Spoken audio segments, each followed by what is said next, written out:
comunicacional de las comunicaciones digitales. Y por otro lado está este que quería hablar con ustedes también, muy anudado al fenómeno de las comunicaciones digitales, las redes sociales, y es el tema de los algoritmos. Estos son artículos de opinión pues muy reforzados en términos científicos, ¿cierto? Pregunta, ¿ustedes le dieron un vistazo a lo que les coloqué acá en el correo? A estos textos. A los ¿Sí o no? complementarios, muy por encima, profe, sinceramente. Por encima. Ok, muy bien. Exacto, los complementarios. Y el resto, Carolina, Sebastián, Santiago. Los complementarios no. Y Santiago. Profe, no, los complementarios no los vi. Listo. Muy La bien. verdad no abrí todavía. Bueno, entonces, tenemos estos dos artículos, que son estos dos de acá, ¿cierto? Estos dos de acá. Los que digo acá, de Manual de Periodismo Ciudadano, página 7985, habla sobre las fake news. Y este manual que es muy interesante, de hecho, hay un documental que se llama No Trague Entero. Creo que lo conduce este compañero de Santiago Rivas, el que era presentador de Los Puros Criollos. Bueno, voy a los textos que entonces les sugerí pues ahí entonces. Manual de Periodismo Ciudadano es este, ¿cierto? El tema de las fake news las quería tocar con ustedes en la asignatura para entender el ecosistema comunicacional en donde estamos trabajando desde luego y cómo operan o se configuran las redes sociales. En las redes sociales, por ejemplo, todo el fenómeno de las desinformaciones y las fake news, perdón.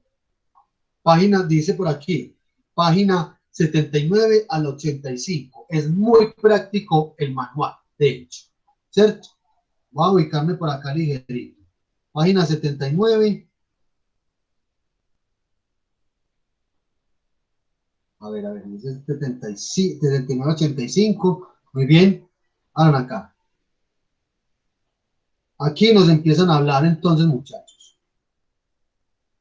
Conceptos generales de las noticias falsas, ¿cierto? ¿Por qué surgen las fake news? Los tipos de fake news que hay, ¿cierto? Las clasifican así de negocios, lógicas de manipulación a la opinión pública, ¿cierto? ¿Cómo detectar?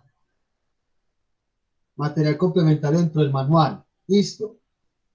Y recomendaciones para detectar fake news, ¿cierto?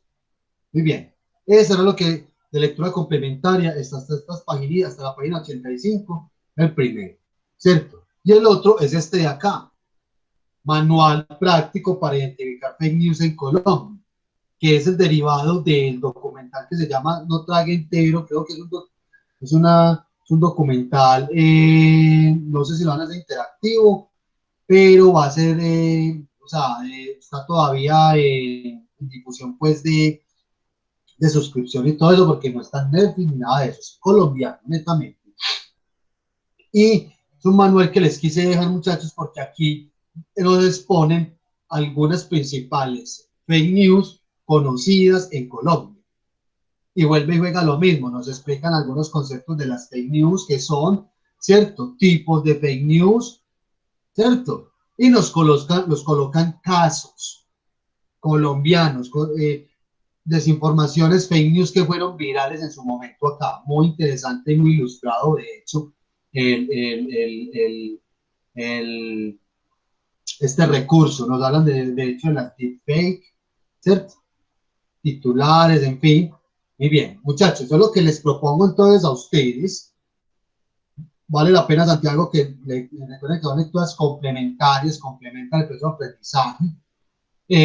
Carolina y Juan Esteban, les propongo lo siguiente, que ustedes en la comprensión que hagan de esto, nos organicen una breve presentación o nos socialicen conceptos generales de los influenciadores, del tema de los algoritmos y qué pasa con el tema de las fake news, basados en este material. No es que lo tengan que leer del todo, ustedes ordenan o orientan lo que les estoy diciendo, pues que pues nos compete abordar el material está muy pormenorizado en términos de la información, el lenguaje técnico es comprensible, ¿cierto?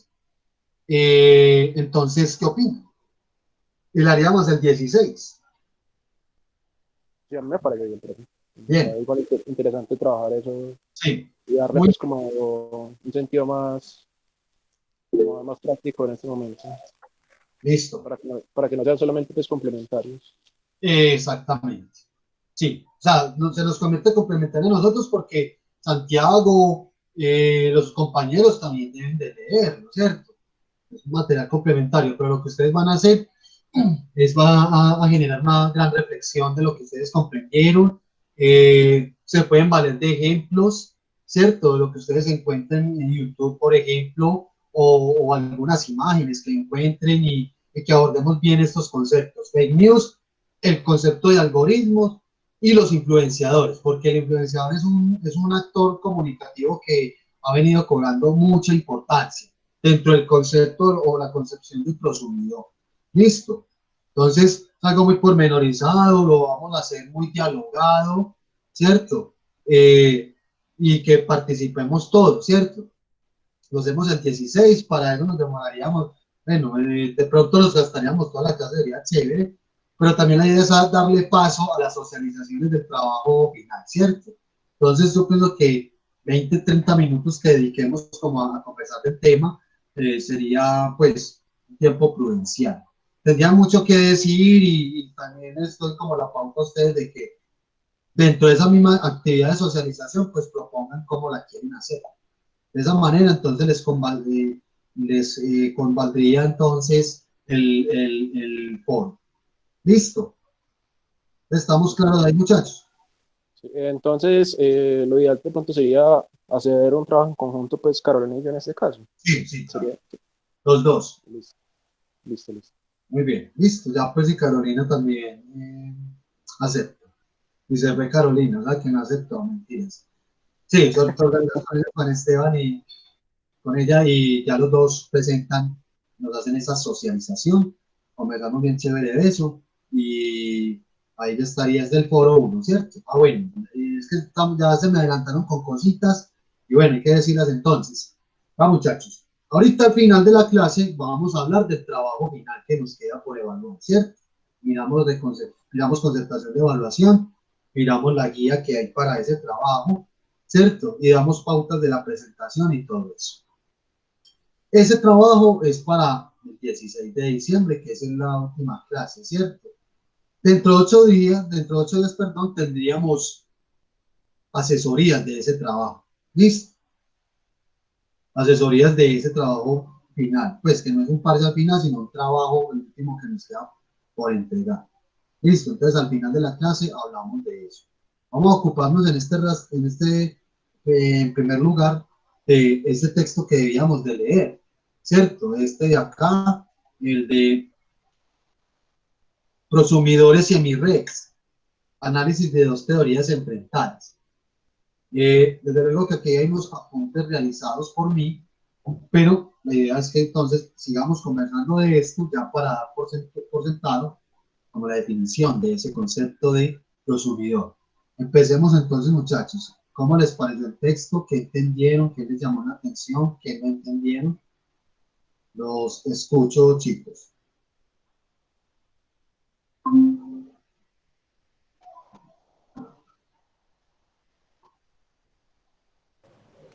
Profe, me pareció súper interesante. Pues casi todo el texto nos quieren dar a entender como la posición de los dos conceptos, ¿cierto? Entonces yo como que pues no sé, lo relacioné, pues ya lo último, la conclusión lo relacioné así, como que la presunción es como un tipo ay, maldita, ya la tenía en la punta de la lengua. La presunción es un tipo de capitalismo, ¿cierto? De capitalismo. Por decir algo, pues no pago. Y el Emirrec, ¿cierto que es Emirrec? Bueno, sí. De mi rey. Eh, es un tipo de socialismo, pues por también ponerlo como, pues relacionándolo a algo, ¿cierto? Me pareció súper interesante, profe, como la lucha de estos dos Estaba muy interesante el texto realmente. Entonces sí. Muy bien, Santiago. Eh, Muchachos, Juan Esteban, Carolina, ¿qué les llamó la atención? ¿Qué no entendieron?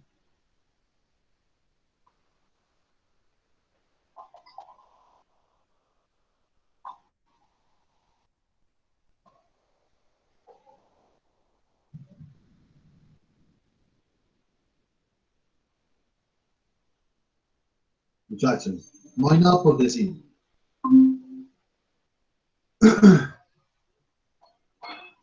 Ah, Juan Esteban se Se volvió a escucha, conectar. Ok. se escucha bien, profe, sino que es que eso, Sí, no sé si sí, la lluvia. claro, me imagino que es. Sí, Juan Esteban, sí, estábamos preguntando aquí hablando con Santiago y Carlos, le preguntamos a Carolina que no nos ha respondido, que le llamó la atención del texto, que no entendieron, que resaltan de esa lectura. Bueno, pues no tener como conocimiento como tal, o sea, uno conoce el prosumidor, o sea, ya es algo que se trata pues muy en lo del común, pero el otro término, que hasta se me va el nombre, Emirrec. en mi rec, eso, no lo conocía. Entonces me pareció pues muy curioso que la gente, incluso pues hay de que investigadores suelen confundir ambos términos, pero es que la diferencia es significativa, o sea, el prosumidor es algo mucho más económico, obviamente se sustenta por la parte comunicativa, porque pues de alguna manera tiene que hacerse. O los Sí. semi-rec, pues es una parte netamente comunicativa. O sea, el prosumismo es económico y el semi-rec es comunicativo, Ujú. pero hay una diferencia enorme en ese sentido. O sea, no es lo mismo yo decir como prosumidor, pues listo, están haciendo el burger master.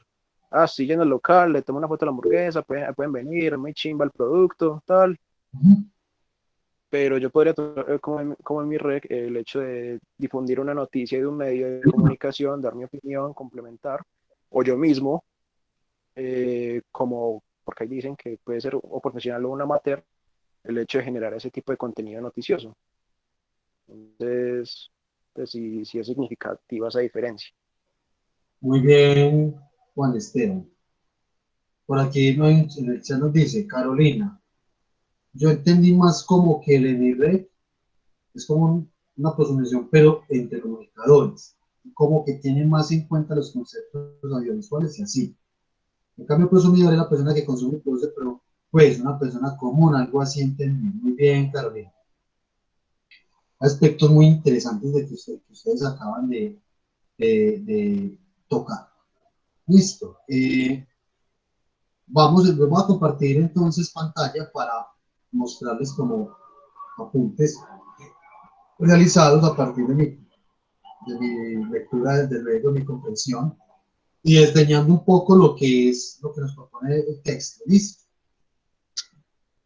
Muy interesante el título cuando nos dice prosumidores en Rex, análisis de dos teorías enfrentadas. De entrada nos están diciendo de que hay dos conceptos que están en pugna, ¿cierto?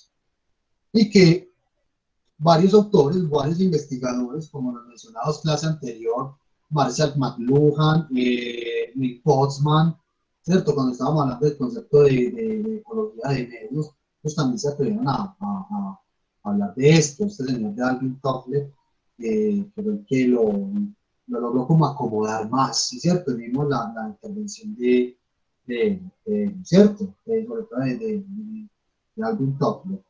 Entonces, el texto nos empieza a decir lo siguiente. El concepto nació básicamente por allá en los 70, eh, donde hubo unas teorías muy contrapuestas de la comunicación, unas basadas por Marshall McLuhan y este señor de Barrington Levy, pues no es tan conocido, pero muy de la mano pues de Neil Postman, ¿cierto? Habíamos hablado del tema de la ecología de medios, o la media ecology, ¿cierto?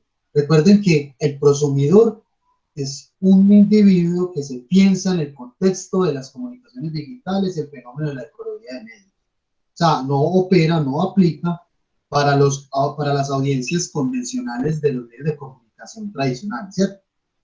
O sea, solo en el contexto de Internet y todas estas transformaciones tecnológicas de conectividad, las telecomunicaciones y obviamente los avances tecnológicos, ¿cierto?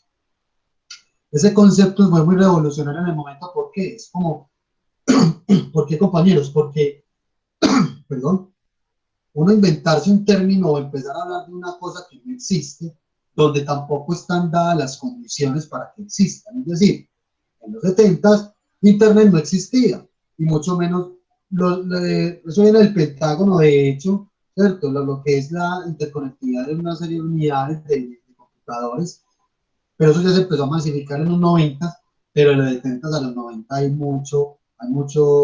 una brecha grande en términos de tiempo, ¿cierto? Entonces hablar de conceptos o de términos en esos escenarios dados, donde no hay unos avances, no hubo unos avances tecnológicos grandes o significativos para hablar de esto, digámoslo así, que puso los pelos de punta a muchos de los investigadores en la comunicación del momento, pues porque dicho de esta manera, son cosas muy salidas de foco, de contexto, dado de que las cosas no existen, ¿cierto? No hay una estructura, no hay una infraestructura tecnológica, no se están viendo, digamos así, como a grandes rasgos ciertas transformaciones tecnológicas y sobre todo en relación a los medios de comunicación, ¿cierto?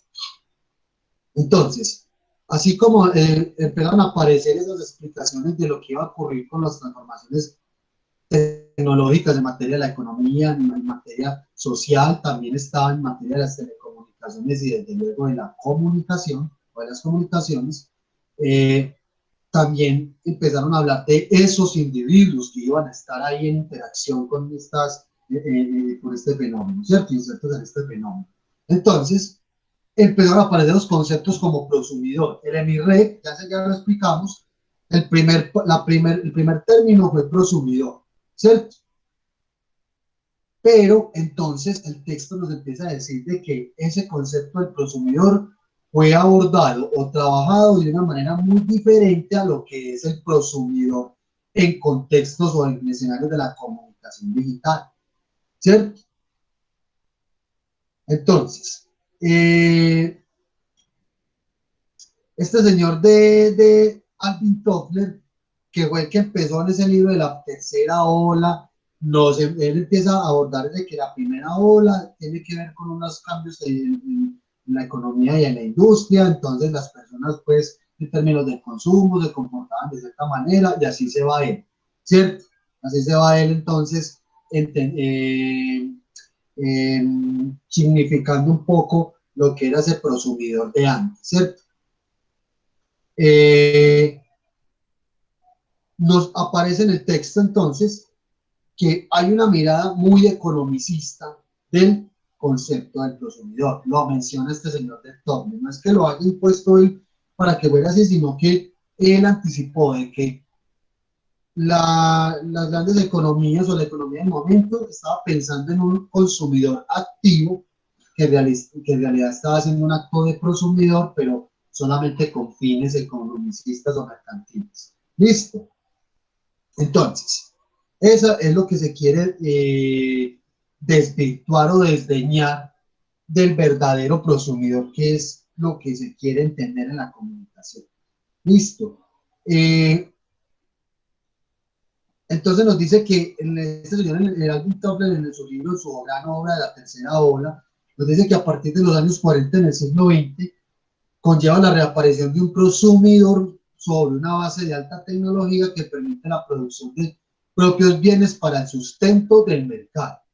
O sea, que aquí ya estamos diciendo que ese prosumidor pensado desde esta lógica no está produciendo contenidos e informaciones para su propio bienestar, sino en función de toda una lógica económica, ¿cierto? O sea, entonces eso, hoy por hoy, también lo podemos observar en el contexto de las comunicaciones del mundo digital, ¿cierto? Porque nosotros, por ejemplo, cada vez, bueno, los grandes almacenes, ciertas tiendas que ofrecen ciertos productos, ciertos servicios, cada vez más le están ofreciendo al usuario una experiencia de compra diferente. Por ejemplo, no sé si ustedes se han dado cuenta, pero existe los típicos catálogos digitales de ropa, por ejemplo. Pero han habido unas experiencias de compra y unas experiencias pues, de generar pues como aspectos muy diferenciales a la hora de adquirir algo. Por ejemplo, usted se va para un almacén, tienda virtual, y te van a colocar unos bots, por ejemplo, unos avatars, perdón, eh, que emulan de pronto tu fisionomía, tu estructura biológica, física, para saber cómo te puede quedar una camiseta o una prenda de vestir, ¿cierto? Si te luce los colores, si la forma de la prenda va acorde con tu personalidad, un montón de cosas. Es chévere eso, ¿cierto? Porque se está sustituyendo la típica compra de presencialmente en almacén e ingresar a un vestir a probarte la ropa, ¿cierto? Pero por muchas cuestiones ya se han ofrecido estos servicios. Entonces, eso genera muchas cosas muy interesantes en términos de las experiencias de compra, pero ahí es donde se ve, digamos así, reflejado. Un prosumidor, ¿cierto? Alguien que está produciendo en ese sentido, ¿qué? No solamente comprando, sino un sentido de la experiencia, ¿cierto? En el manejo de aplicaciones, de explorar las interfaces, etcétera, pero no sale de ahí. O sea, está en función de la economía de mercado, no en función de su propia producción. ¿Producción de qué? De conocimiento, de saberes, ¿cierto? Eso es lo que nos dice entonces ese concepto del consumidor desde la perspectiva del mercado. La dimensión económica del término fue renovada y potenciada por, aparece este señor de Tascop, quien definió las características fundamentales 2.0. Ojo, este 2.0, recuerden, de esas tipologías de la web. 1.0, 2.0, 3.0. La 2.0 fue cuando en Internet se disponían de espacios virtuales y digitales donde las personas, el usuario común y corriente, podía acceder a esa información y medianamente editarla. ¿Cierto? O sea, antes en la web 1.0 usted asistía a un montón de información, usted no puede interactuar con eso, simplemente leer o ver y ya. ¿Cierto? En la web 2.0 se le atribuyó más acción a ese usuario y desde ahí se empezó a entender de que el hecho de que yo pudiera de pronto hacer un comentario en una caja de chat, ¿cierto? Copiar y pegar, añadir una cosa u otra, poder interactuar, un foro, etcétera. Ahí se empieza a ver una especie de acto de prosumidor en el contexto de la web 2.0, ¿cierto?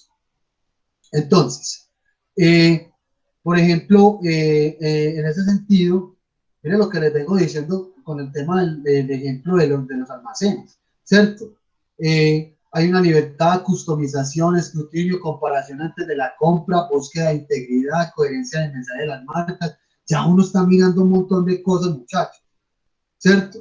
¿Cuántas personas hoy día compran ropa no solamente, ya no tanto basada de pronto por la forma de la prenda, sino por la marca, el valor que tiene, ¿cierto?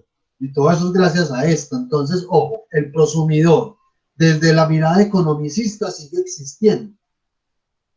De pronto alguna vez ustedes han hecho compras en línea o han experimentado alguna adquisición de un servicio o un producto, pues de una manera muy diferencial, ¿cierto? A eso es lo que se refiere entonces el concepto del prosumidor desde la lógica pues como del marketing, del mercado y todo eso. Entonces, eh, la prosumición en este sentido resultaría un elemento clave para entender las nuevas normas del marketing del siglo XXI. ¿Cierto? Ustedes, muchachos, no le van a vender la cajita solamente. A usted le venden eso a través de experiencias, donde tú creas que estás generando cosas nuevas, interactuando mucho con ese producto. ¿Cierto? O sea, antes, por ejemplo, los catálogos digitales, antes los catálogos, por ejemplo, impresos, uno solamente veía la camiseta de frente.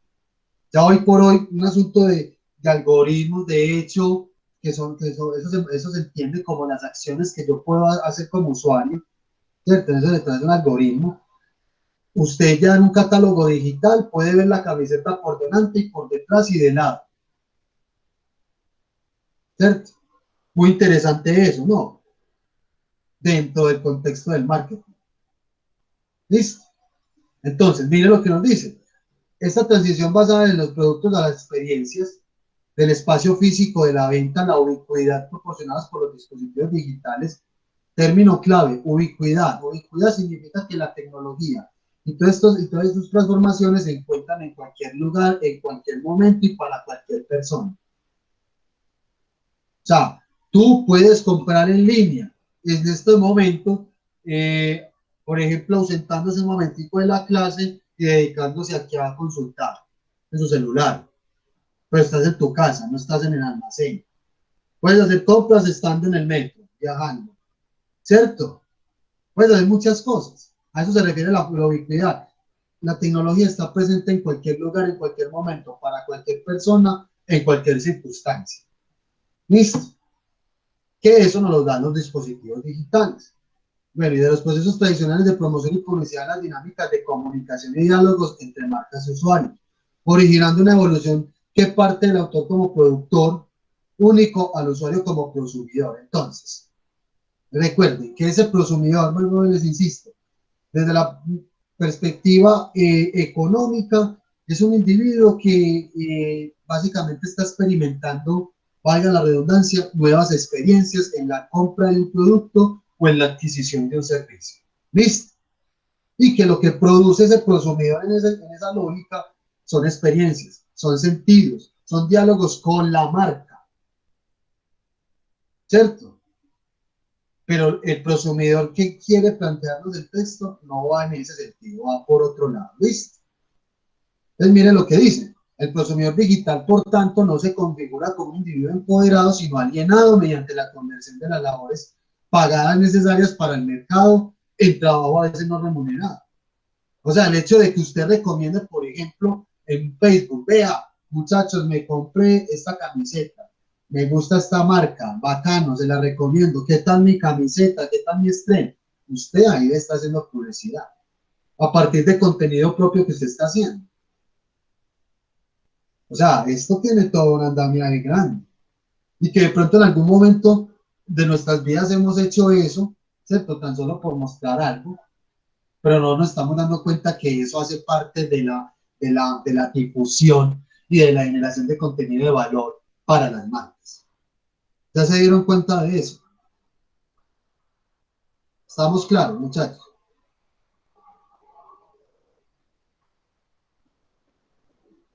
¿Sí o no? Sí, No. profe, eso también puede suceder mucho, profe, pues lo he visto yo también mucho, profe, por ejemplo, que alguien sube una historia en Instagram, ¿cierto? Sí. Y otra persona le comenta la foto que acaba de subir y le pregunta como que, hey, ¿dónde compraste la camisa? ¿Dónde compraste aquello? ¿El maquillaje o esto? Y ellos inmediatamente suben una historia más colocando el nombre, pues haciéndoles la publicidad completa, aunque no les estén pagando. Suele suceder mucho. O Sí, sea, profe, está claro. muy bien, claro. Muy interesante eso. O sea, lo hacemos también de manera inconsciente. O sea, que lo que nos está diciendo el texto es que de cierta u otra manera estamos haciendo prosumiciones, pero en función de las marcas, en función de la economía. Lo que nos quiere plantear el texto con el consumidor verdadero en el contexto de las comunicaciones digitales es otra cosa, ¿cierto? Ya vamos a ver entonces sus diferencias. El concepto entonces fue, o sea, si bien se empezó a abordar desde los 70s, en ese sentido, lo retomaron los investigadores de la comunicación para ser aplicado al campo de la comunicación, ¿cierto? Hay varias definiciones, muchachos. O sea, por eso colocamos este texto a leerlo, porque nos debe quedar claro el concepto del prosumidor y no nos debe generar confusión otros términos derivados de este. ¿Listo? Entonces, que a pesar de las numerosas referencias que se pueden encontrar, muy académicas, muy investigativas sobre el concepto del prosumidor como un participante significativo en la narrativa de los relatos y en la construcción de los mensajes en los medios digitales. Aquí nos están dando ya unas pautas de lo que cómo se debe, cuáles son las características que debe tener un prosumidor y cómo se debe, digamos así, comportar, ¿cierto? Lo cierto es que la prosumición protagoniza procesos de comunicación claramente verticales y que modifican muy poco la unidireccionalidad de estructura jerárquica que manifiestan los más medios. Entonces, aquí nos le están diciendo es que en ese prosumidor desde la mirada económica sigue siendo un asunto muy verticalizado y que emisor-receptor, ¿cierto? Donde el receptor está aquí abajo. Ya cuando hablemos de ese prosumidor como desde la lógica del EMIREC, es emisor-receptor acá, digámoslo así, donde ambos intercambian papeles, pero la relación es horizontal, ni más ni menos. ¿Listo? Porque lo anterior que les estaba diciendo, esa relación vertical, era básicamente lo que manejaban los más medios, los medios de comunicación masivos, ¿cierto? Entonces, el texto nos empieza a decir lo siguiente, que hay una mirada para mirar el concepto del prosumidor desde el ámbito de la comunicación, acuñaron un término del EMIRE como una persona, un individuo, un sujeto que es empoderado de sus acciones, de su rol comunicativo en el escenario de las comunicaciones digitales, ¿cierto? Un señor que llama Jean-Paul Cloutier, creo que es, propone un modelo comunicativo en el que todos los participantes tienen la oportunidad de ser emisores, ¿cierto? O sea, no son solamente receptores, también emisores, ¿cierto? Denominando así su teoría EMIRE, en la que los interlocutores mantienen relaciones entre iguales y donde todos los sujetos de la comunicación son a la vez emisores y receptores, es decir, horizontaliza la relación, ¿cierto? El modelo mediático original en nuestros días podemos apreciar ciertos fundamentos de la comunicación entre iguales que sustentan estas teorías. ¿Cuáles son esos elementos o principios? Yo los resalté acá. Y aquí ya vamos a empezar a entender cada vez más a profundidad no solamente el significado, sino como las acciones o las funciones o las tareas que realiza un verdadero prosumidor. Listo, nos dice convergencia profesional o amateur. ¿Cómo así? Los medios sociales digitales plantean un modelo que hace convertir en el mismo espacio tanto a comunicadores profesionales, periodistas y a usuarios que no simplemente son remunerados. Yendo a esto, muchachos, es lo que pasa, por ejemplo, en los noticieros. ¿Qué está pasando cuando ya construyen una noticia? Ya el periodista no se tiene que desplazar, de hecho, a cubrir el lugar de los hechos, sino que también los noticieros del periodismo en la actualidad toman muy en cuenta la voz y la mirada de la ciudadanía. Noten ustedes en una noticia, cuando construyen la nota audiovisualmente hablando, los planos de apoyo. Muchos planos de apoyo que son grabaciones que hace la gente con sus celulares. ¿Sí o no?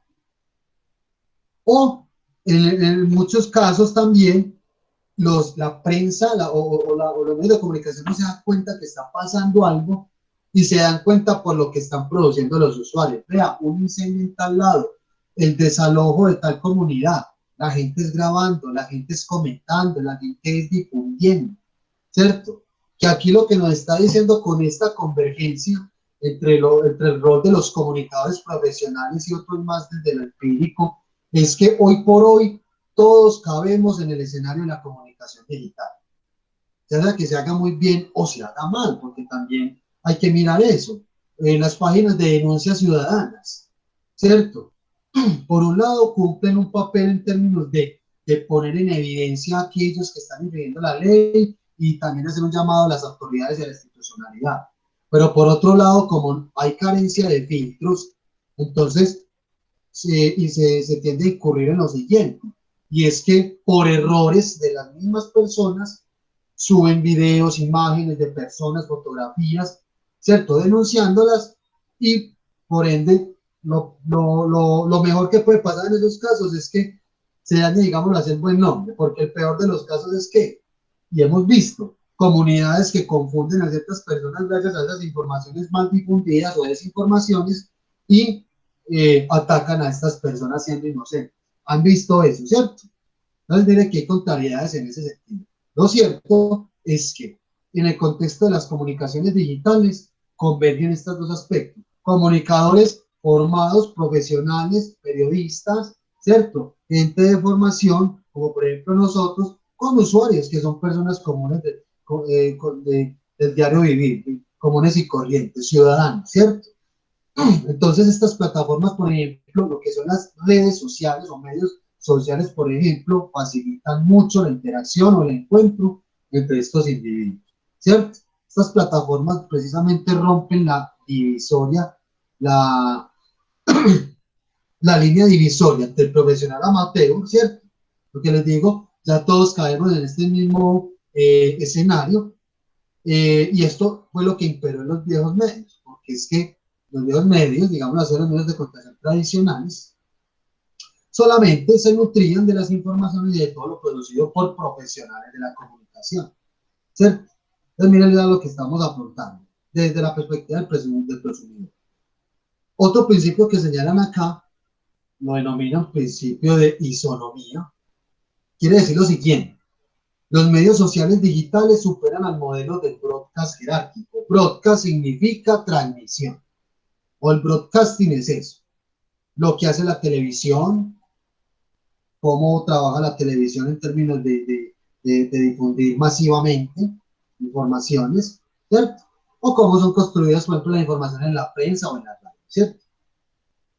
Y proponen una isonomía en el sentido de que suenan igual, donde las producciones de los medios tradicionales y la creación de los ciudadanos se presentan de la misma forma en un espacio en el que todos los grandes medios y la otrora solamente receptores son comunicadores. Refuerza lo anteriormente dicho, ¿cierto? Usted hoy por hoy ve en las noticias grabaciones que hace la gente con sus celulares. Me han mencionado ejemplos que, por ejemplo, el periodista Soy Yo de Caracoles o RCN, no recuerdo muy bien. Ese espacio de participación ciudadana muy interesante. ¿Qué hace la gente? Con sus propios celulares se ponen a grabar lo que les está pasando a su comunidad, hacen denuncias, hacen llamados, ¿cierto? O sea, el periodista soy yo. O sea, yo soy el que estoy construyendo la noticia, que le estoy dando significado y sentido al mensaje. Y desde luego, como medio de comunicación tradicional, al fin y al cabo, pues ellos se tratan de hacer una especie de edición que es una organización o énfasis en el tema, ¿cierto? Para que, digámoslo así, narrativamente se cuente y se nos diga algo, se relate algo. Pero lo cierto es que el espacio es muy interesante, porque es proponer la voz del ciudadano corriente en los grandes medios. Hoy por hoy, en el contexto de las comunicaciones digitales, ya todo eso converge ahí. Tú te puedes meter al sitio web, al website de Caracol, a consultar una noticia, pero también la puedes comentar. Puedes preguntarle de uno al periodista que redactó, ¿cierto? Puedes quejarte, puedes replicar la información incluyendo otra fuente noticiosa para decir, hey, usted está diciendo esto, pero este otro medio dijo esto. O sea, hay ambivalencias, ¿cierto? Entonces a eso se refiere este principio de isonomía. Libertad y negociación. Las redes colaborativas. Lo que les vengo diciendo, denuncias ciudadanas. Eso es una red colaborativa, muchachos, ¿cierto? En el fenómeno de la pandemia, en esta situación de la pandemia, ¿cuántas iniciativas de emprendimiento por localidades se montaron en las redes sociales? Entonces, unidos por el trabajo en tal municipio, entonces todo el mundo, los habitantes de una localidad están ahí y ahí se comparten que estoy vendiendo antibacterial, que estoy vendiendo postres, que tengo este servicio, ¿cierto? Son redes colaborativas. ¿En función de qué? De las economías locales, ¿cierto? Y medios que se configuran como plataformas abiertas a la participación de cualquier usuario capacitado para la incorporación de todo tipo de contenidos, temáticas, formatos, ideologías, estilos, etcétera, ¿cierto? Esa es la gran característica de las redes colaborativas. O sea, se experimenta mucho con la narración, en la construcción de los relatos, en los formatos, en los temas, en las mismas informaciones, en los contenidos. Este modelo comunicativo alimenta el establecimiento de procesos constantemente de negociación, donde las formas de entender los medios, su identidad, calidad y estética son ampliamente debatidos de forma horizontal en el seno de las comunidades comunidades de creadores y usuarios. Recuerden que cuando hablamos hace mucho tiempo de negociación de los estudios culturales, ¿se acuerdan de ese concepto? La negociación del mensaje, con Stuart Hall, la escuela de Birmingham. ¿Sí se acuerdan? Muchachos. Estamos por acá. Nos dormimos. Profe, la verdad, muy poquito. Que no decir nada. ¿Se durmió muy poquito o no se acuerda?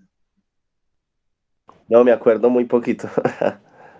Muy bien. Carolina y Juan Esteban, ¿se acuerdan de ese concepto cuando hablábamos de la negociación de los mensajes en la escuela de Birmingham? Que se acepta la ideología, se negocia, se opone. No. Juan Esteban tampoco se acuerda.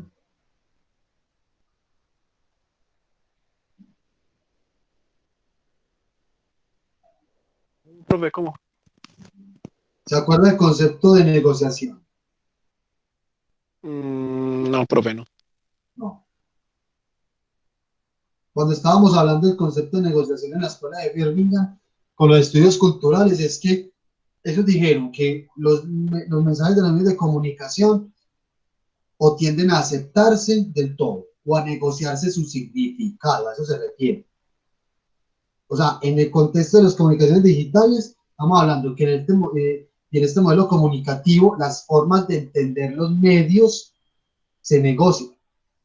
Los significados, la identidad, la estética, todo eso se debate en esta comunidad de usuarios y creadores. Es decir, lo que yo les vengo a manera de ejemplo ilustrando, estamos viendo la noticia, ¿cierto? La gente ve la noticia y la gente dice, no, yo no creo que eso es así. Aquí hay cosas raras, yo estoy dudando, ¿cierto? O sea, negocia el significado y de hecho lo ayuda a reconstruir cómo. Como por ejemplo, un usuario cualquiera que le dijera a ese medio que le mostró esa noticia de esa manera, le dice, no, ustedes tienen que poner cuidado con lo que están diciendo porque en otro medio de comunicación dijeron esto y esto, o la realidad de los hechos es esta, ¿cierto? A eso se refiere negociación. Negociación en el sentido ideológico, ¿cierto? O de percepciones. Bueno, otro aspecto a resaltar dentro del concepto del MIRRE, medio de afinidad y horizontalidad. Muy parecido, de hecho ya lo hemos venido mencionando. Concibe los medios de afinidad como aquellos que no distribuyen sus contenidos para audiencias masificadas, sino para pequeños nichos de usuarios que desean tomar parte del mensaje y permanecer conectados con los productores en claras relaciones de horizontalidad. Entonces, el modelo broadcasting, los públicos eran audiencias masivas. Ya hoy por hoy se están trabajando, son nichos, segmentos, ¿cierto? Un youtuber, un influencer, tiene un público definido. Hablo de comunicación con algunas secciones de programación dirigidas a públicos cada vez más específicos en búsqueda de que generar interacciones con ellos, ¿cierto?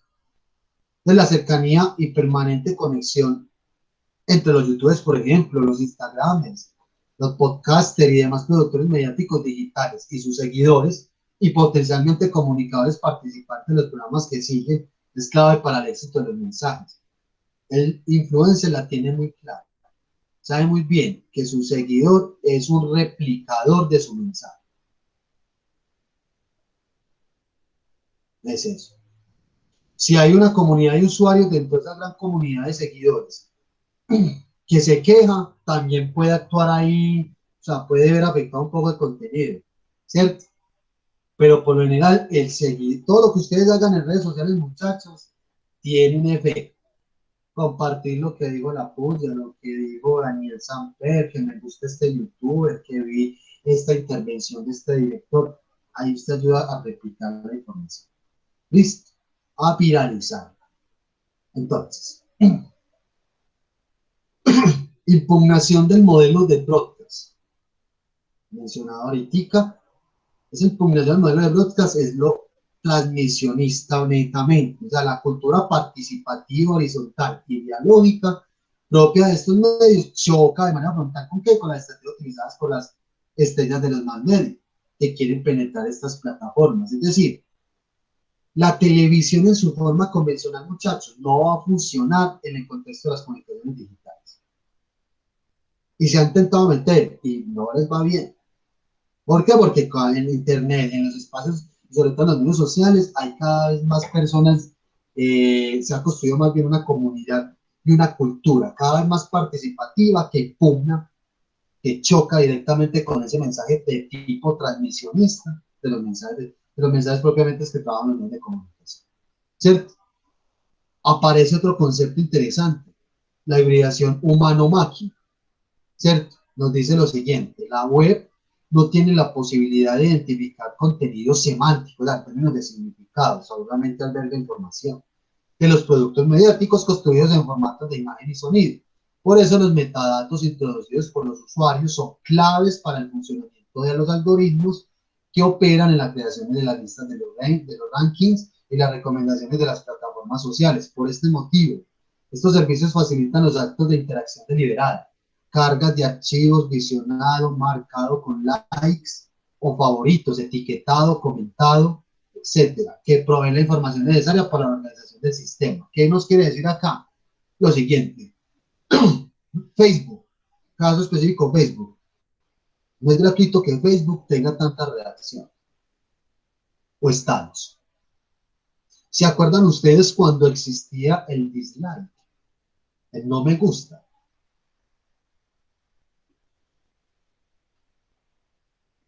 ¿Sí se acuerdan de eso? Sí, profe. Ya no es, ya está, todavía está o ya desapareció. No, ya desapareció. ¿Cierto? ¿Saben por qué desapareció alguno de ustedes? ¿Qué pasó? ¿Tienen alguna idea? No, profe, yo la verdad no. Ni idea. Ok. Bueno, y no sé si ustedes lo llegaron a utilizar. En fin, yo tampoco recuerdo por qué desapareció. Lo cierto es lo siguiente. Una reacción, muchachos, está indicando qué. ¿Qué es lo que está indicando una reacción, muchachos? Es lo que estamos hablando acá, hibridación humano-máquina. Traduzca ese me gusta o me encanta en lo que es usted como persona. ¿Qué usted está evidenciando ahí con un me gusta, me encanta, me enoja, me entristece? ¿Qué creen ustedes? Profe, la aprobación. Aprobación. No, buscamos es eso, ¿cierto? Parte. Vamos más al fondo. Colocar un me gusta, un me encanta, un me enoja. ¿Usted qué está haciendo ahí como persona? O sea, ¿qué está expresando? Una palabra muy sencilla, muchachos. ¿Qué usted está haciendo ahí? Cuando da me gusta, me encanta, me enoja, me entristece. ¿Qué es eso? Una expresión. ¿Una expresión de qué tipo? No sé. Échele cabeza. Échele cabeza un poquito. Profe, podría ser una expresión de aceptación. No, de Ya aceptación. lo No. esas son las consecuencias. Buscamos la aceptación, sí. Pero ¿qué es lo que hacemos nosotros las personas, como seres humanos, manifestar qué? Algo que nos hace muy humanos, muy personas, que nos diferencia de hecho de los animales, que hemos creado, que le manifestamos incluso a personas, qué es el odio, qué es el amor, qué es la felicidad, qué es, Sentimientos. claro, emociones. ¿No ven? O sea, es que usted puede ser, no quiere decir de que usted da el me gusta y usted sabe sentir, wow, no, yo estoy aquí expresando el me gusta como si fuera una cosa inmensa. No, es una cosa muy interiorizada y muy común en nosotros. Se vieron el documental de Social Dilemma, el dilema de las redes sociales. Que yo se lo había, de hecho, también recomendado. Sí, profe, yo me lo vi. Sí, y Juan Esteban Sara. Carolina, perdón. ¿Ya lo vieron? No, pero sí he visto mucho a la gente comentarlo, pues Sí. cuando salió, sí, pues como mucho comentario al respecto y los miedos y temores que genera, pues como lo que allí se trató. Pero hay que verlo Pero, para que hagan otras lecturas. Pero mm, viene con Esteban, porque, o sea, documentales de redes sociales hay varios, total. Pero este hace énfasis, y de hecho, con testimonios de personas que trabajan dentro de Facebook, de Instagram, Twitter también, un montón de cosas. Y nos hablan mucho de los algoritmos. Es que el término algoritmo ya ha venido cobrando mucha importancia el día de hoy. ¿Cierto? Porque el algoritmo se traduce en qué? En acciones o en posibilidades de acción del usuario en las redes sociales o en los medios sociales. Es un me gusta, usted está ahí prácticamente que expresando una sensación de agrado. Un me encanta, no existía antes el me encanta, ¿se acuerdan? Nomás era me gusta y ya, ya aparecieron esto. O sea, ¿a quién se le ocurrió en la mente esos algoritmos? O sea, o sea, en términos de las emociones de las personas, y bueno, no hablemos muy lejos, vayamos en un futuro no muy lejano, más bien cercano. ¿Qué otras reacciones van a meter, van a colocar y qué otras van a desaparecer? Entonces, mire lo que nos dice el texto. Hibridación humano-máquina. Los sentimientos, perdón, las emociones, la expresión de emociones, afectos, sentimientos, ya caben en esta cuestión de las máquinas, ¿cierto? Como lo que nos decía Matrix, cuando apareció Matrix, listo, muy revolucionario, sobre todo en términos de producción, realización, en fin, montaje, pero que nos mostraba ahí un montón de personas consumidas por la tecnología, donde ya la tecnología tomaba la decisión por ellos, y todos vivían en un mundo virtual, ¿cierto? Conectados ahí con un montón de cables donde todos interactuaban y todos tenían unos perfiles y unas acciones definidas en un universo virtual, en una ciudad, ¿cierto? Entonces, mire, tan sencillo que son cosas muy sencillas, muchachos, relativamente en materia de redes sociales. Un me gusta, un me encanta en Facebook es la manifestación de una emoción o un afecto, ¿cierto? Una expresión propiamente humana que la estamos materializando a partir de que de la interacción con artefactos tecnológicos y una interfaz. ¿Listo? Y así como existe esto, pues el fenómeno puede ver cada vez más complejo. ¿Cierto? Muy bien. Esta mezcla de ingenios tecnológicos y acciones y acción del usuario construye nuevas prácticas mediáticas que desafían nuestra concepción tradicional del uso de los medios y que colocan al EMIREC en una interacción no solo con otros sujetos, sino también con ingenios algorítmicos que influyen en su experiencia mediática. Entonces, cada vez más, todas estas transformaciones o innovaciones tecnológicas van muy adecuadas a las acciones del usuario, que construye cada vez más nuevas prácticas mediáticas, nuevas acciones. Entonces, vos estás en redes sociales. ¿Cuáles prácticas comunicativas tú observas ahí o mediáticas? Vos puedes hacer de una la denuncia a lo que viste en televisión, en tu propio perfil, ¿cierto? Puedes empezar a construir comunidad de valor, ¿cierto? Mientras que en la comunicación vista o trabajada desde los medios de comunicación en su forma convencional, eso no era posible, se construía de otra manera, ¿cierto? A eso se refiere hibridación humano-máquina. Inteligencia colectiva y metáfora de la biblioteca, ¿cierto? Al haber una comunidad o una cultura de la participación, pues cada vez más vamos a ver que proliferación de informaciones, de contenidos, de mensajes producidos por los mismos usuarios, ¿cierto? Y que cada vez más se van alojando en bibliotecas, repositorios, ¿cierto? Están repletos de infinidad de recursos. Cuando hablan de recursos culturales nos referimos a que cada producto comunicativo incide en la cultura. O sea, yo puedo ver algo y aprender algo de literatura, de arte, puedo aprender de esto, aquello, por eso es cultural. Pues porque eso se articula en nuestra propia cultura y genera nuevos conocimientos. Donde un número elevado de MIREX crean contenido sobre los temas que dominan, constituyendo fuentes de conocimiento que pueden ser utilizadas de manera muy diversas, desde la reapropiación de contenidos, o sea, de los contenidos existentes, y su utilización para fines educativos hasta el propio enriquecimiento cultural.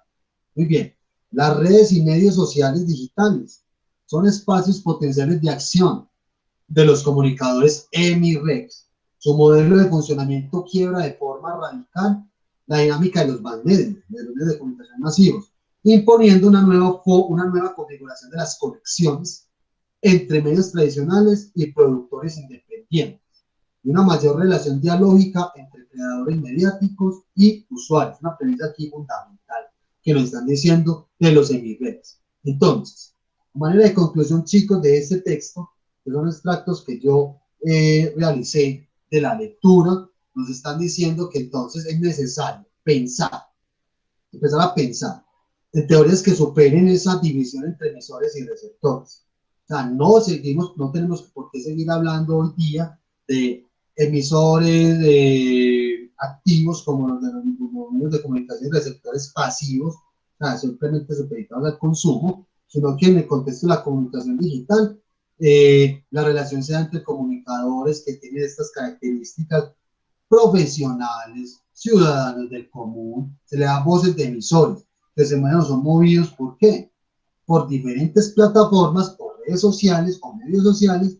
Por ello el concepto de MIREC debe ser estudiado desde las perspectivas innovadoras, desde perspectivas innovadoras acorde a nuevas lógicas comunicativas. Muchachos, eso es lo que nos dice el texto. Vamos a mirar algo. Dirán ustedes, muy cansones estamos con Scolari, pero Scolari, recuerden la importancia que tiene en la explicación del concepto de la ecología de los medios, y sobre todo pues también lo que es transmedia, lo que es comunicación digital, las interfaces, y desde luego él acá nos va a dar una definición o nos va a compartir una concepción del concepto de prosumidores, porque recuerden muchachos, vamos a encontrar varios términos: prosumidores, EMI-REX, prousuarios, prosumers, ¿cierto? Muchos. Entonces, ¿con cuál de esos nos quedamos? Vamos a ver esto entonces. Atención, por favor. Muy corto. Y vamos entonces a prestar atención.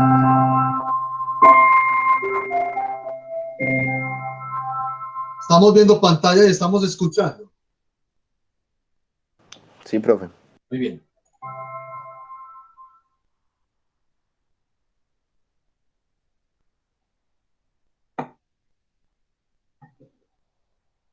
En la teoría de la comunicación, digamos, teorías del broadcasting, teoría de la comunicación de masa que se han desarrollado a lo largo del siglo XX y que son las que normalmente se enseñaban en las universidades, se hablaba sobre todo de audiencias, ¿no? Como gran concepto, los efectos de los medios en las audiencias.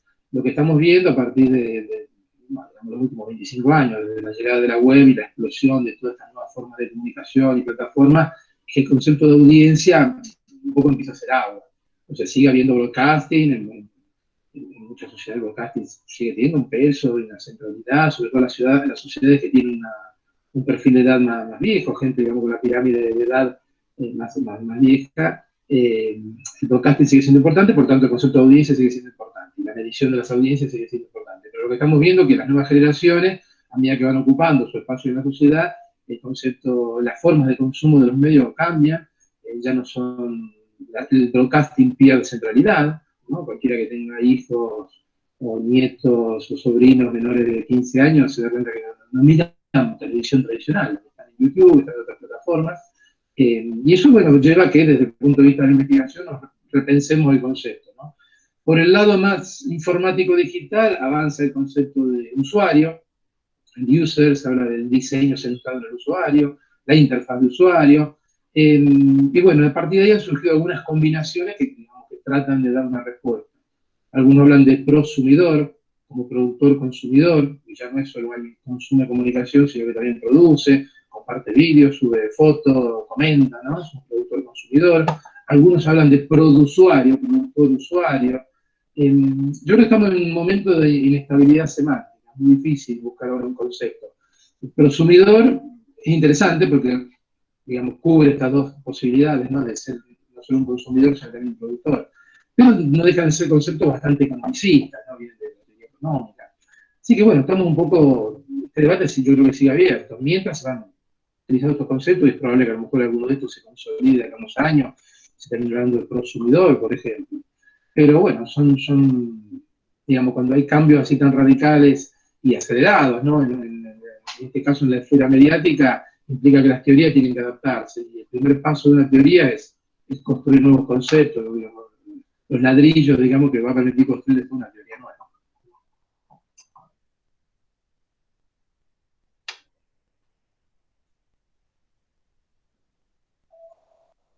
Muy bien, muchachos. ¿Qué les pareció? ¿Qué entendieron? ¿Qué les llamó la atención?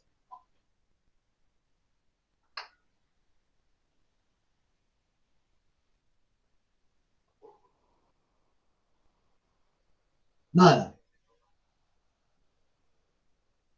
Profe, no, habla mucho, mucho, mucho de lo que ya hemos hablado nosotros, de lo que nos has estado contando casi toda la clase, básicamente. Entonces, como que, pues, como que entendimos, yo creo que todos entendimos lo mismo que hemos visto toda la clase. Pues, escolaridad ahí habla lo que hemos hablado, sí, en pocas palabras. Entonces, sí. Yo creo que no, aquí ya viene entonces la pregunta.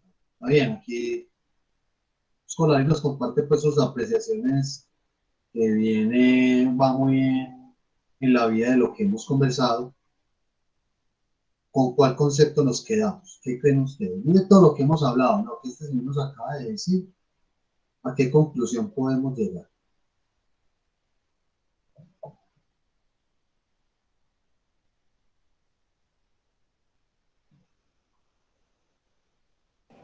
Profe, pues yo no sé, yo digo que me quedaría con, con prosumidores. Ok, bueno, Pues, pues, sí, porque igual pues escolaridad ahí lo explicó pues en términos técnicos. Esta de usuarios creo que era cierto. sí.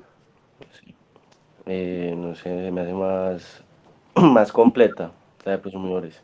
Se me hace como más englobada a lo que queremos entender. Entonces me quedo con este concepto. Muy bien, Santiago, Juan Esteban y Carolina, ¿qué apreciaciones tienen? Muy bien. Muy bien, Carolina. Es el que tiene más conocido, más usado el término prosumidor. Muy bien. ¿Qué dice Juan Esteban? Pues respecto a lo que dice mi compañera Carolina, pues digamos que el término más conocido sí es prosumidor, pero creo que hoy en día lo que más usamos es el otro término. Se me vuelve a ir el nombre. ¿Cómo, profe? En mi reg. Sí, porque estamos es constantemente bombardeados por información. Muy bien. Entonces, que le hacemos mucho más oda y mucho más menciona a lo que nos dicen los medios, a lo político, incluso pues también volver eso en cuanto a lo económico, más informativo que de consumo. O sea, el hecho de esa disputa eterna entre capitalismo, comunismo, entonces siempre le hacemos como más presión a la información que a lo económico, a pesar de que somos una sociedad consumista, muy por el capitalismo, pero pues, estamos yendo por el lado informativo, porque pues de eso se han encargado las redes sociales, Just like in the US. incluso volver eh, el consumo de información. Muy bien. Exacto. Profe, Muy bien, Santiago. pero en cuanto a quedarnos con un concepto, profe, no sé si estaría seguro pues de quedarnos con un concepto pues de EMIREC o prosumidores, porque pues de acuerdo al texto son particulares, pues los dos conceptos son particularmente distintos. Entonces, diría que en un momento dado, profe, pues a mí no me va, yo no me va, yo no voy a decir, hey, prosumidor, no. Si tengo la oportunidad de vivir los dos conceptos como tal, voy a decir, pues, casi como lo relacioné al principio entre el socialismo y el capitalismo. Voy a intentar dar una explicación breve pero concisa de los dos términos, porque como sea, están divididos, o sea, no son lo mismo. Entonces, más que quedarme con uno, prefiero quedarme con la idea de los dos. Muy bien, Santiago, sí. Escolari nos dice algo que muy cierto, y es que estamos en una, hemos venido afrontando en la estudio de comunicación ambivalencias semánticas, ¿cierto? Es decir, aparece uno con un concepto, luego otro, ¿cierto? Todos y cada uno de ellos con las particularidades como ustedes están mencionando, pero lo cierto es que el punto en común de encuentro en los conceptos es el siguiente, ya para que se rente. Y es que cuando hablemos de prosumidor, entendámoslo como un emirre. O sea, un individuo que ejerce,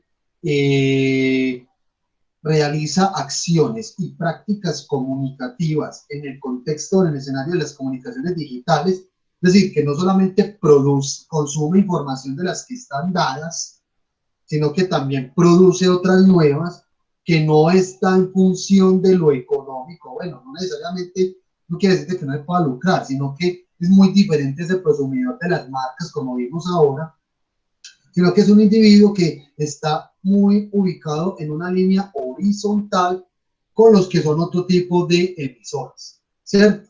Y que ese prosumidor es alguien que produce y consume información, desde luego para su propio beneficio, no necesariamente económico, sino lo que habíamos hablado, en redes colaborativas, ¿cierto? O desde el punto de vista del enriquecimiento cultural o del conocimiento.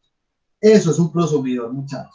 Entonces, un prosumidor lo pueden ser ustedes, como cuando, por ejemplo, montan un grupo en Facebook, en redes sociales, para compartir ideas y experiencias frente al instrumento musical, ¿cierto? Guitarristas.com, aficionados a la guitarra,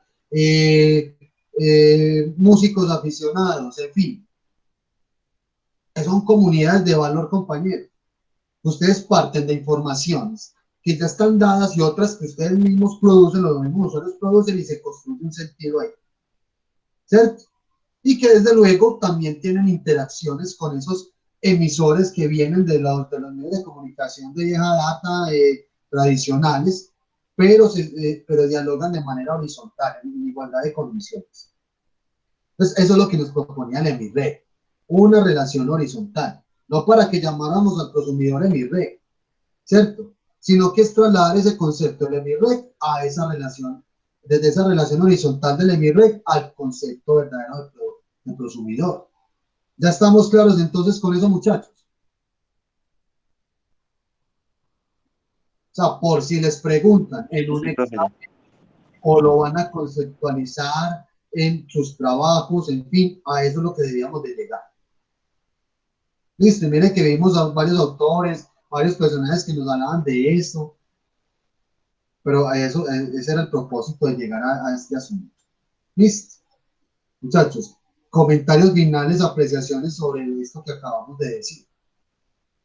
¿Qué opinan? O todavía quieren seguir indagando en otros conceptos para ver con cuál de ellos se quedan?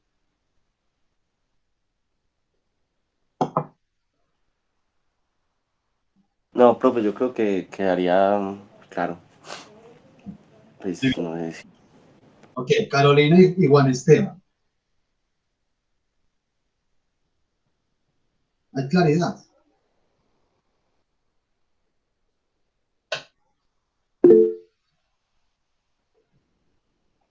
Ok. Y Juan Esteban, ¿tiene alguna apreciación, pregunta? No, profe, yo creo que todo está muy claro al respecto de ambos temas. Ok, muy bien. Sí, Juan Esteban y sí, Carolina, igual en el proceso se afianza los conocimientos. Muy bien. Listo. Ya saben entonces, muchachos, que seguiremos hablando de prosumidores, pero es entender bien sus acciones, ¿cierto? Y dónde emplearlo, en qué contexto. Muy bien. Ya seguida vamos a acabar antes de meternos entonces al tema de la actividad evaluativa a la que nos está faltando. Les voy a mostrar algo que abre bocas para lo que nos va a explicar Carolina y Juan Esteban. Esto diría que es una especie de micro reportaje muy, de hecho, pues es un relato un poco rápido sobre el tema de las fake news, cómo es que se hacen, cómo está operando esto. De pronto no creo que lo hayan visto, igualmente lo vamos a ver para que vean lo que conocen como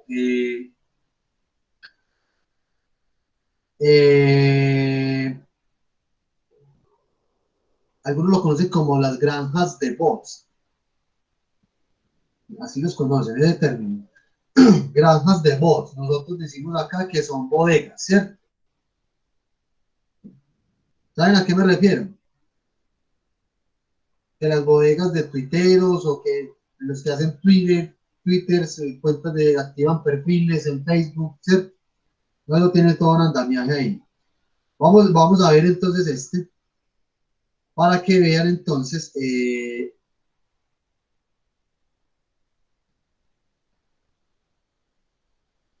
para que veamos entonces, muchachos, cómo se producen las fake news, cómo operan estos bots y cómo es toda esa dinámica. Ya viendo ese ejercicio propiamente de la mano de gente que hace esto, ¿cierto? Muy interesante, vamos a prestar atención, les comparto pantalla y disfrutemos entonces el video. México, México's King of Fake News, los reyes de las fake news en México. Listo. Vamos a ver entonces, aquí les comparto pantalla. Just like in the US and across. Se escucha y se ve bien. Chachos. Sí, profe. Ok, veamos entonces. Across Europe, bots, cyber attacks, and the spread of fake news have completely dominated the Mexican election. The difference is that Mexico has had these problems for a really long time. I'm Ryan Broderick, and this is URL to IRL, where we look at how the internet influences the real world.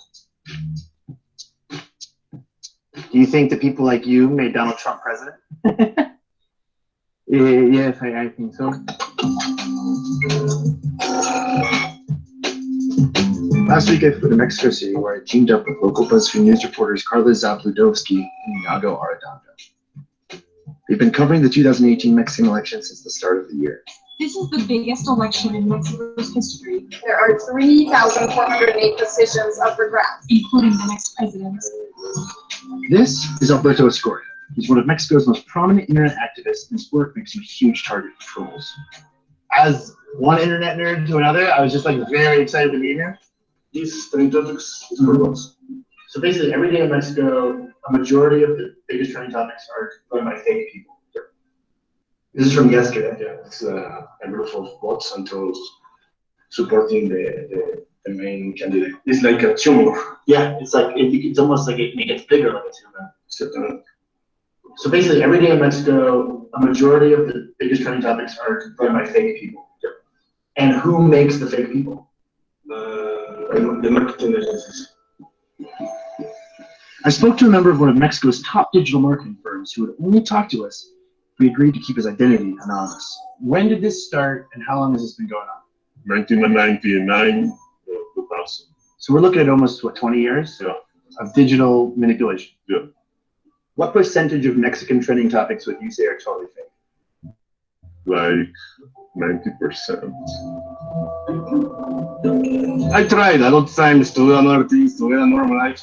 I can't. It's not for me. His family has started receiving threats also. So that's the biggest fear. Do Mexican police take that stuff seriously when you say, hey, they're coming after me? When it's something is about to happen to get one of these guys, suicide, just disappears. It disappears. The entire investigation disappeared. How long has the cybercrime unit been going? Tenemos 4 años de estar existiendo en esta Ciudad de México. Who is spreading fake news? Is it trolls? Is it firms? Is it politicians? Like who is doing this the most? Es un grupo muy grande que se encuentra dentro de Facebook. Es un grupo de jóvenes, posicionan un hashtag. Is your team worried about the companies that make bots for politicians around this election? Bueno, no solamente los bots, nos ocupa toda la situación, digamos, ciberdelincuencia. Have you found anyone already in person, like outside of this? Like, The column. yeah. No eran relacionados, insisto, a temas electorales, porque ya pasó un poco de tiempo. Around the election, you haven't found any fake news? No, fake news hemos encontrado. You haven't found the people spreading it? Es correcto. Okay. I wanted to ask them more questions, but I was also very aware that we were in a room full of Mexican police officers. There is this sort of fear of like, will they help me or will they make it worse? I mean, they told us today. It's been 9 months, and they still haven't arrested anyone. They've got it handled, guys. The government has this media, some newspaper, and a digital agency that is supposedly very objective and independent, but they're not. So you're seeing fake news in the newspapers as well? Yeah, of course. Online, though. Everywhere. Have you ever made fake news for No. someone? No. Do you know people that do? Yeah, of course. How much money do they make? Lots. Do you see America going down a similar path to what's been happening in Mexico? America is king in that respect. I don't think there is anything more terrifying than corporate. Black campaigns are going to be bigger.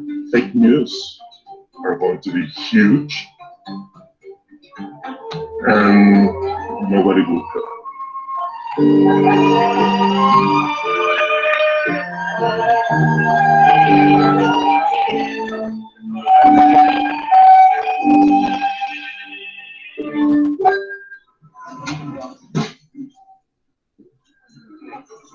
Queremos el teléfono Lennox. What? Lennox. We went into an OXXO to get a chip. He does this like once a week. This is a normal activity. So basically, what you just switch it out? That's all we're doing. This is only one thing that you can make in Mexico. To buy a chip in other countries, you need like an ID or something, or in Mexico, you just like that. Here, you can just buy SIM cards. Yeah. Mexico rules. That's great. Carlos Merlo compra 100 chips a la semana, por ejemplo. Lo dijo en la entrevista. Carlos Murillo buys 100 SIM cards. Yeah. I cannot wait to meet him. How many offices do you have? Right now, 17. 17? What's in an office for you? What do you typically have going on in one of these? A lot of millennials. A lot of millennials? Yes, here's where we make memes. You're making memes. So this is other communication agencies. You, Victory Lab. Okay. Memes are universal. I can speak Spanish with this. That's easy. We have newspapers. Newspapers? Yes. Are they real newspapers or are they? 4,000 newspapers. You made 4,000 newspapers for the election? Yes, exactly. To push out stories about the election? About everything I want. What kind of news? Paul Walker is alive and he will go to jail. And did people believe that story? Yes, a lot of people. What? That's a thing here? 6 million people. 6 million people in Mexico believe that Paul Walker is alive and in jail here. And that's your fault. The way to make fake news on Facebook is create a page now, put the fake news, and pay a lot of money. How much money? 1 million pesos.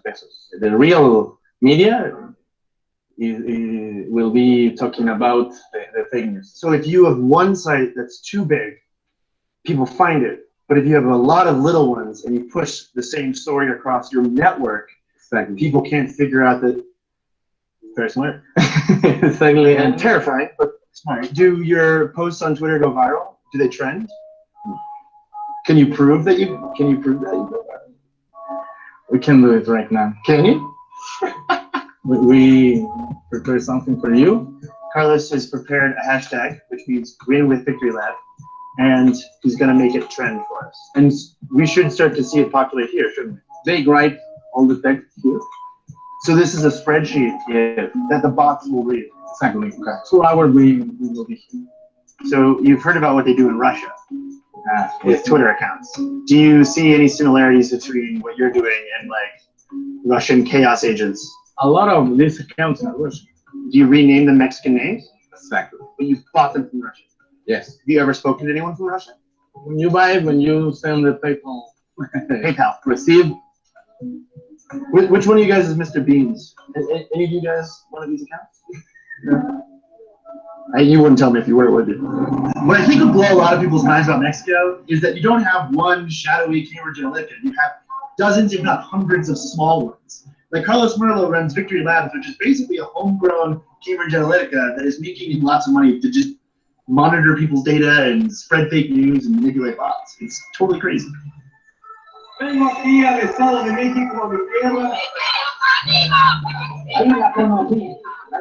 Why did you want to be anonymous for this video? Because I work for somebody and they don't want to all our other clients to know that we do this kind of stuff. What does your firm not want your clients to know? That we work in politics, because in Mexico politics are dirty. Do you think that your work is immoral? All politics in Mexico is a little immoral, but I'm so proud of my work. Do you worry about doing this forever? Well, I want to stop doing this for politicians in 6 years. In 6 years? Yes. You want the to next campaign. Yes. You want to do one more campaign? I will make win the next president and stop. You'll basically elect a president and then you'll quit. Yeah.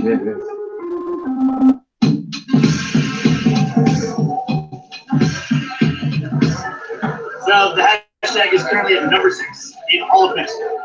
And it's been almost 2 hours. So 2 hours, number 6. I'm so pissed.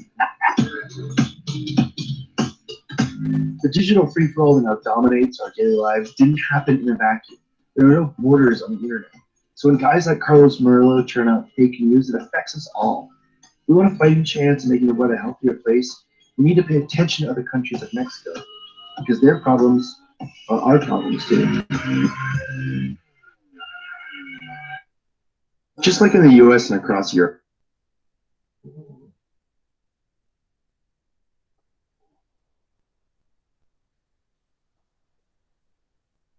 Juan y Santiago, ¿cómo les pareció? Bueno, por parte no entendía mucho, pero el resto, profe, lo de la policía y lo del tipo es encontrar los que notan, pues Ya, muy ahí teso. para que lo vean con más detenimiento, no se les pause. Pues aquí me corrió bien, pero sé que de pronto por los diálogos tan rápidos y los subtítulos, pero bueno, yo creo que alcanzamos a ver muchas cosas importantes. Muy bien, Santiago. Juan, ¿qué te llamó la atención?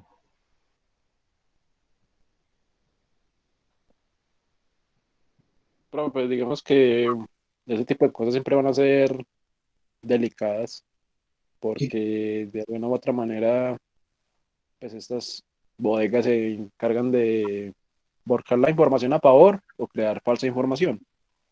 Entonces también da como una falsa sensación de democracia en ese sentido. O sea, el hecho de utilizar la información en contra para hacer el mal o utilizarla como a intereses personales. Se dieron, pero ustedes ya dimensionaron o sabían cómo se hacía esto. Es la primera vez que ven esto así como de cerca. Sí, es la primera vez que ven esto así de cerca. Ya habían visto algo similar. Tenían conocimiento de eso. No, pues yo la primera vez que veo un video así. Ajá. La primera. Juan Esteban ya había conocido algo similar o la primera vez que ves algo así como desde adentro. Pues, ¿sabes? Desde verlo desde adentro, sí. O sea, sí es como la primera vez.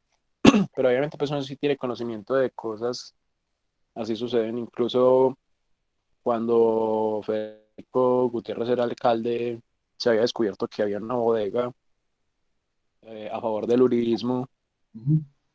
o sea, y que son cosas pues que salen de nuestro dinero, porque eso tiene que pagarse, pues y no trascendió mucho más allá, pero pues sí se supo pues que fuentes de la alcaldía se creaban pues como Sí. esos bots para apoyar esos comentarios, trends, Ajá. Eso como eso. tiene un andamiaje grande, es miedoso, ¿cierto? Bueno, el propósito pues de mostrar eso también como ilustración, Juan Esteban, Santiago, de todo lo que van a trabajar ustedes. Sí, era como también mirar un asunto de la producción propiamente informativa de este tipo de fake news, y cómo se articula a varios ambientes, lo político, lo económico, lo vieron ahí poco con el tema de los memes también. Es una realidad ya, muchachos. El tema de las fake news no son nuevas, también son muy viejas, simplemente que han cobrado cada vez más importancia y relevancia en el contexto de la contención digital y cómo los prosumidores entran a jugar un papel importante acá, la ciudadanía, la gente corriente, ¿cierto? Muy bien. Entonces ahí se los dejo para que lo vean, muchachos. Profe, Sí. de pronto una anotación, digamos que las fake news pues han cobrado valor hoy en día con las redes sociales, pero incluso ya desde hace poco estoy viendo un canal pues que tiene como una sección como que se llama Historias Innecesarias. Pues son Sí. historias reales sobre casos en Argentina, ya sean de secuestro, de asesinato, de apariciones, de accidentes. Entonces, digamos que también en cuestión de negligencia, los medios siempre han jugado como ese papel de distorsionar la realidad y el hecho noticioso. También la cuestión de generar morbo y de crear historias con base pues a supuestos para vender una noticia. Digamos que recuerdo uno puntualmente que era una familia que se fue de viaje. Uh-huh. Entonces, de un tiempo para acá, pues es que, en cierto momento, pues ellos dejaron como a un niño que era hijo de la señora, pues de un matrimonio aparte, y que el matrimonio como tal tenían pues como sus dos hijas. Habían sido, hubo como imágenes de que pasaron por un peaje y de ahí ya no se supo nada de la familia. Entonces ahí los medios empezaron a decir, no, que es que el señor fue el que las mató y se suicidó, que tenía un arma, que no sé qué, se metieron a la casa, pues, las autoridades a buscar el arma, o algo, pues, que les dijera que pasó eso, que el tipo tal cosa, que el tipo sufría de ira, o sea, empezaron a crear historias con base en eso. Pero resulta que tuvieron un accidente y cayeron como a un barranco pequeño, en donde la maleza tapó el carro y todo eso.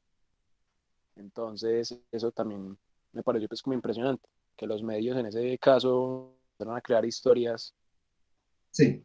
que distorsionaron la realidad y le quitó importancia pues como el suceso, el hecho de que las autoridades dijeran que en los medios que no, sí, estamos haciendo la búsqueda, tal cosa. En realidad no hicieron pues como esas, no peinaron pues como bien el terreno. Entonces, me acuerdo mucho de eso. Sí, el tema es lo siguiente, que la desinformación también se está produciendo por parte de, hemos visto casos de medios de comunicación oficiales. Y de hecho han habido medios de comunicación oficiales que han basado su propia noticia, su propia información con base en fake news. O sea, la fuente informativa es una fake news. O sea, hasta ese nivel hemos llegado. Comprender entonces el fenómeno de la desinformación, el papel activo de las personas en condiciones de consumidores, de usuarios, en fin, es fundamental para no solamente entender el fenómeno, sino contrarrestar lo que pasa en este sentido, ¿cierto? Y que el papel de los medios de comunicación oficiales es fundamental en la constatación de la información, en los enfoques ¿cierto? Y desde luego que cuestiona propiamente el quehacer del profesional en la comunicación en los medios y el sentido mismo del medio de comunicación, ¿cierto? O sea que esto nos está planteando muchos retos, nos ha venido planteando demasiados retos, y que si bien hay cosas inofensivas, hay otras que no lo son tanto. En materia política, en materia económica, por ejemplo, esto juega un papel fundamental. Gracias, Juan, por compartir la experiencia, pues ahí, que eso nos ayuda a entender mucho también,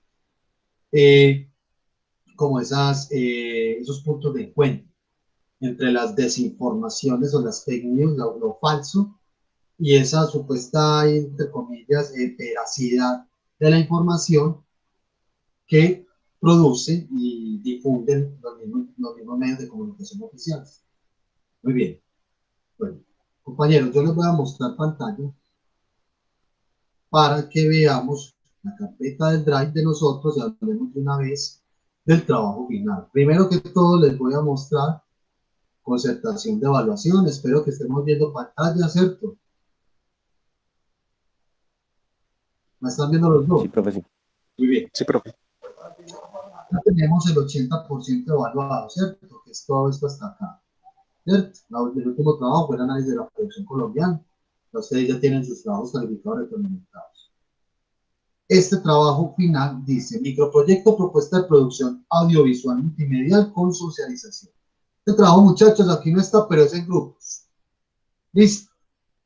Esta propuesta, muchachos, ustedes la pueden trabajar en grupos de 2, 3 personas, si quieren la hacen individual. Y dice así: del 9 al 16 de diciembre. Esta fecha se modifica, o sea, solamente teníamos el 16. ¿Por qué? Porque 9 es dentro de 8 días, y dentro de 8 días haremos asesorías, ¿cierto? Entonces, obviamente no lo van a entregar en esta fecha. Entonces, ¿qué significa este trabajo? Cierro acá y me voy para este archivo. Dice aquí, guía para la elaboración, ¿cierto? Aquí lo abro. Guía para la elaboración de microproyecto, propuesta comunicacional. Es una propuesta, muchachos, una formulación escrita con otros componentes donde ustedes van a construir una propuesta que debe ser pensada para abordar a las audiencias, desde luego, y generar posibilidades de construir audiencias críticas, reflexivas y activas de una manera novedosa y atractiva. Es decir, ustedes pueden coger, por ejemplo, lo que estén trabajando en una asignatura, cualquiera, o tengan un proyecto personal, todo ello basado en una propuesta comunicacional, con lo que hemos trabajado en los conceptos de clase, proyectos personales, ¿cierto? En fin, y que esa propuesta esté orientada a formar audiencias, que sean audiencias críticas, activas, ¿cierto? Cómo su propuesta puede ayudar a consolidar cada vez más públicos que sean mucho más proactivos, que vayan más allá del consumo, que usted con su proyecto pueda generar, por ejemplo, nuevos aprendizajes, que contribuya a la educación, en fin, listo, lo que ustedes quieran. Estos son los ítems del trabajo, ¿cierto? Aquí les explico qué significa idea central, que deben ustedes escribir acá, en el desarrollo de la idea, investigación, punto de vista, el descubrimiento geográfico, ¿cierto? Que deben de responder ustedes ahí. Y muy importante este último ítem. ¿Qué estrategias establece ustedes dentro del proyecto para comunicarse con las audiencias? ¿Cierto? Cómo el proyecto los busca impactar, atraerlos, cautivarlos, tenerlos ahí, que ellos generen conocimientos, nuevos aprendizajes, saberes, experiencias, ¿cierto? Muy bien. Entonces, este trabajo, muchachos, lo que ustedes van a hacer es que construyen la propuesta de manera escrita, pues respondiendo a esto, ¿cierto? Este es el formato. Muy bien. Entonces, formulan la propuesta escrita. Adicionalmente, ustedes me van a entregar una especie de prototipo o producto de este proyecto. ¿Cómo así que prototipo producto? Por ejemplo, usted, Santiago, tiene un documental. Listo, usted está creando un documental de cierto tema, en fin, formula esto. Y el prototipo que me va a entregar o la muestra de lo que sería el proyecto, por ejemplo, en el caso audiovisual sería un teaser, un tráiler, un pequeño corte, ¿cierto? Algo que muestre lo que sería el proyecto. Profe, recuerde que no es solamente audiovisual, puede ser una producción multimedia, en fin. ¿Qué tengo como producto? Ah, bueno, pueden ser pantallazos o imágenes de las interfaces, de cómo irían los contenidos, ¿cierto? En fin. ¿Claros hasta ahí? Sí, profe. Muy bien. Entonces, recuerden que el trabajo es grupal. 2, 3 personas, ¿cierto? ¿Qué lo hacen individual? Profe, ¿me podrías poner un ejemplo? No entendí muy bien la idea del escrito. Por decir, vos desarrollás pues obviamente no es para hacerla así, pero para entender más bien el trabajo. El escrito es que usted tienes que diligenciar esto, este es el formato. O sea, yo aquí les explico qué significa cada ítem. Usted en su proyecto desarrolla la idea central. Es esto, mi proyecto consiste en esto. O sea, yo aquí les coloco a ustedes qué es lo que deben, qué se entiende por desarrollo de la idea, por idea central, por investigación. Es eso. O sea, ustedes elaboran la propuesta escrita de esta manera. Listo. Lo que yo estoy diciendo ya adicional al trabajo es que ustedes me entregan el trabajo, ¿cierto? Está escrito con un prototipo o un producto de lo que sería el proyecto. O sea, si su proyecto es un documental, entonces listo, tú formulas todo esto, lo escribes y me entregas como muestra un primer corte, un tráiler, un teaser, un pequeño fragmento de lo que sería este proyecto. Listo. Trabajen con lo que tengan muchachos en la mano, lo que estén trabajando en otras asignaturas. Aquí le damos este enfoque. Debe ser frente a esto. Listo. ¿Estamos claros? Sí, profe. Pues ya tengo hasta en mente algo que yo trabajé en un semestre pasado, pero lo quiero volver a un proyecto personal y era pues, un semestre documental. Lo traté mucho de música local, pero lo quiero volver a una serie documental. Muy bien. Entonces yo creo que podría servir perfectamente. Me da pues para hacer un teaser con el material que tengo. Exactamente. En asesorías dentro de 8 días ya me siento con cada proyecto y ustedes me muestran lo que tienen, lo que les hace falta y conversamos. ¿Listo? Listo, profe. Eso. Entonces, antes de que nos vayamos, es el trabajo que ustedes van a entregar. El teaser, trailer, el producto, el prototipo. Lo denominamos prototipo porque sería una especie de muestra pequeña de lo que sería el proyecto. Y recuerden que dentro del trabajo tiene socialización. Esa socialización la haríamos el mismo 16. O sea, ustedes es el 16 de diciembre, miércoles, llegamos, hacemos la exposición con Juan Esteban y la compañera, ¿cierto? Luego, ustedes no es una exposición, es una socialización, conversación de su proyecto. Entonces, ustedes nos van a mostrar, bueno, nos van a decir, mi proyecto es este, pretendemos esto o aquello, muy pormenorizada la guía, ¿cierto? No es que tengan que elaborar como diapositivas ni nada de eso, sino que nos cuenten de su trabajo y que tengamos la posibilidad de ver ese producto. Robert, tengo este tráiler, este teaser, este fragmento, este pequeño corte, este pequeño clip, listo, vamos a verlo. Robert, tengo esto, mostrémoslo y discutimos y dialogamos todos con los proyectos, listo. Ese es el trabajo final, muchachos. Yo les voy a recordar por correo. Bueno, tarea, de aquí al viernes me van a enviar un correo. Me van a enviar un correo, ustedes diciéndome nombres, apellidos de los integrantes del grupo, si lo vas a hacer solo, y el título tentativo del trabajo. O sea, documental sobre música urbana. Listo, documental sobre esto, multimedia frente a esto. Así no se vaya a llamar el proyecto, pero yo necesito identificarlos para asignarles tiempos para la asesoría dentro de 8 días. ¿Listo, muchachos? Listo, profe. Listo, profe. Listo. Entonces, yo les recuerdo pues por correo a todos esto que acabamos de conversar y nos vemos bien juiciosos el miércoles.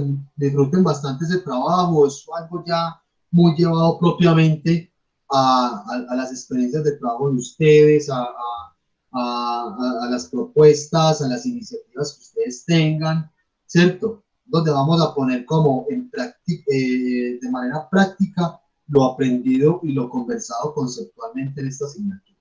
¿Listo? Listo, profe. Listo. Muchachos, nos vemos entonces dentro de